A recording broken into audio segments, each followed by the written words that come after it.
Greetings, greetings, greetings to all of my loved ones. Welcome back to another episode of Healing Wisdom with me, Empress Oracle, your realist, favorite, and of course, sexiest spiritual advisor. On behalf of Starseed Galactic Federation, I've been given access to this knowledgeable information from my Akashic records for the purpose of helping humanity.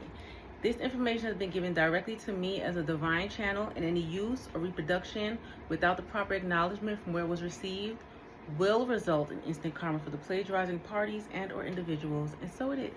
Now that we've gotten that out the way, today I want to talk to you guys about closure. It's been on my heart to speak on closure for a very long time, just because, in this day and age of technology, I've been scrolling on the web and I see that a lot of people have been having issues with gaining closure, either from the other significant party of their relationship that they've been in, or sometimes even getting closure within themselves, tying up things of the past so that they can look forward without holding on to that negative energy from past situations. And honestly, it's hindering everybody.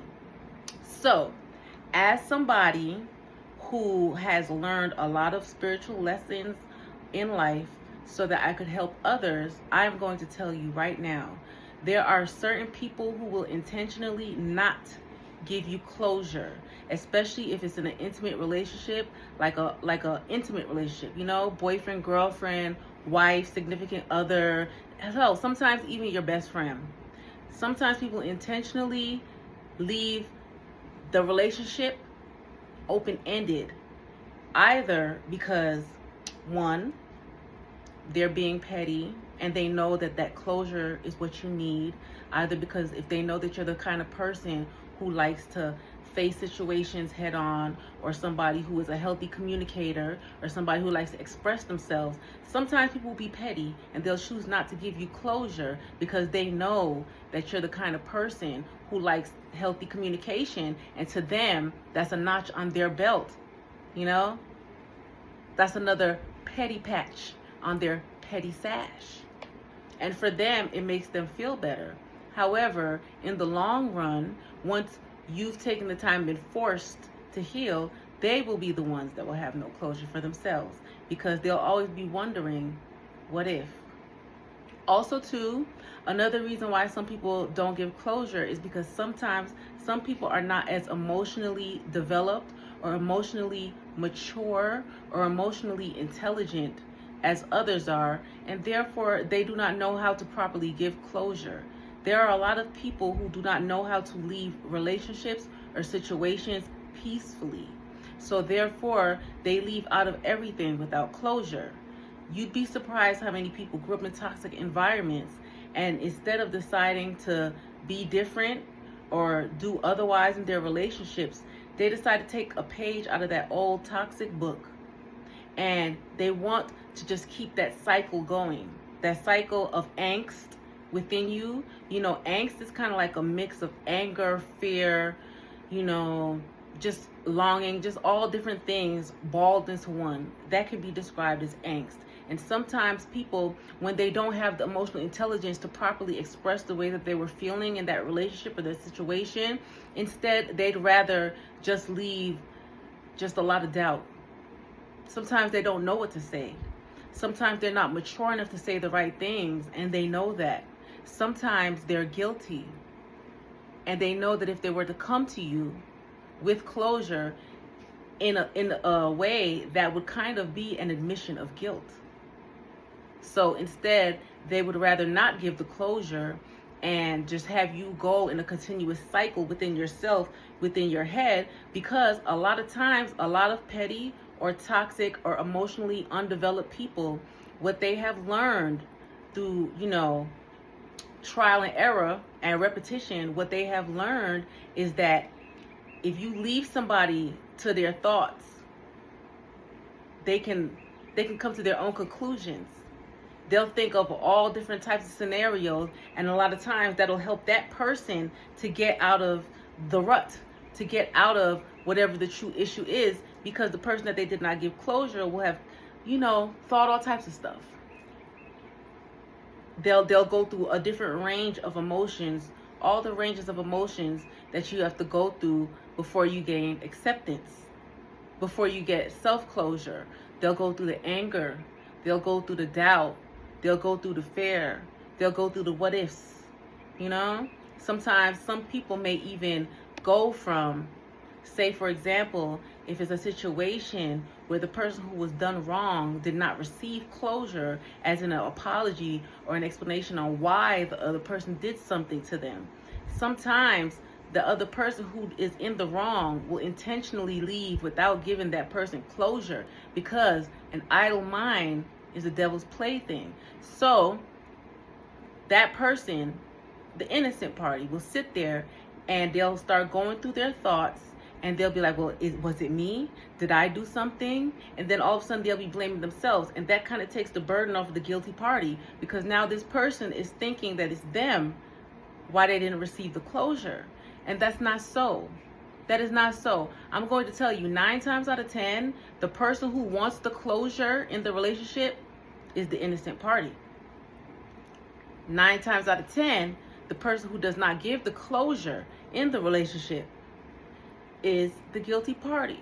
However, you will have situations where it might not even be a matter of guilt.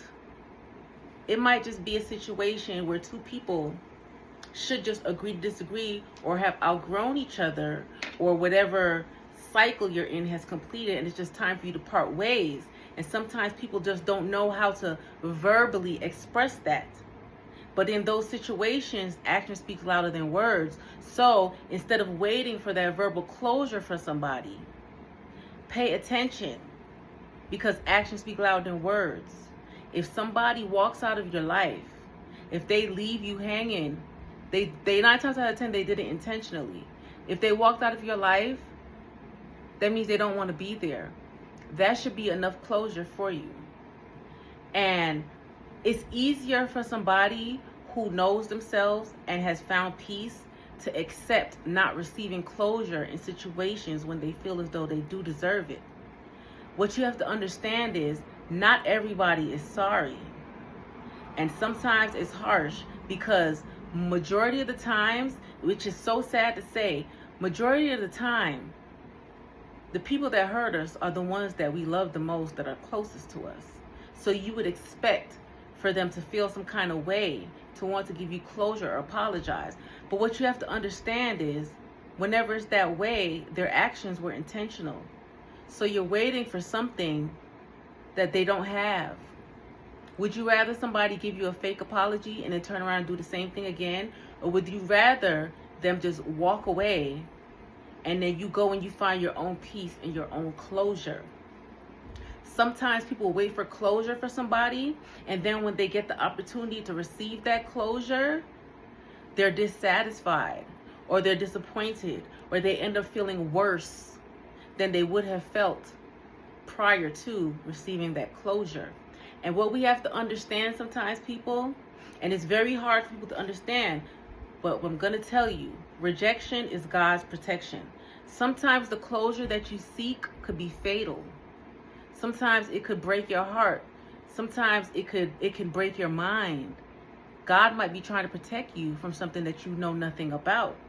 So I'm going to say, what I found in my experience is it is not good to chase closure, especially when somebody knows that you're looking for that closure from them. They will use that as a power play. They will. People use closure as a power play over you to control not just your actions, but your thoughts, your energy. And then you're not able to move on fully and properly because you're still investing energy. You're still pouring into an empty cup, ideally. Not ideally, essentially. You're pouring into an empty cup. People do that intentionally, you know. People intentionally go without giving others closure because they don't want them to fully move on. That's a selfish act. It's a very selfish act.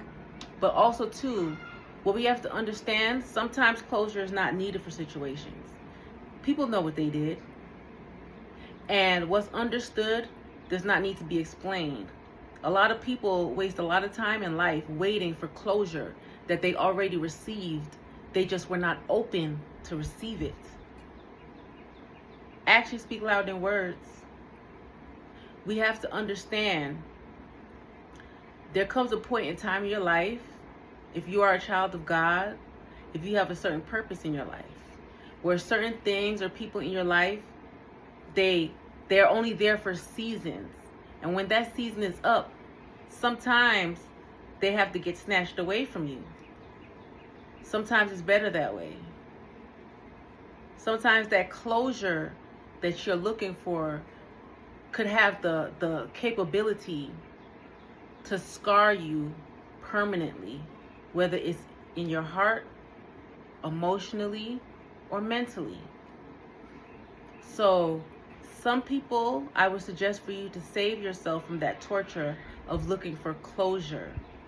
Find that closure within yourself. If you know in a situation that you did your best, give the rest to God. It's okay.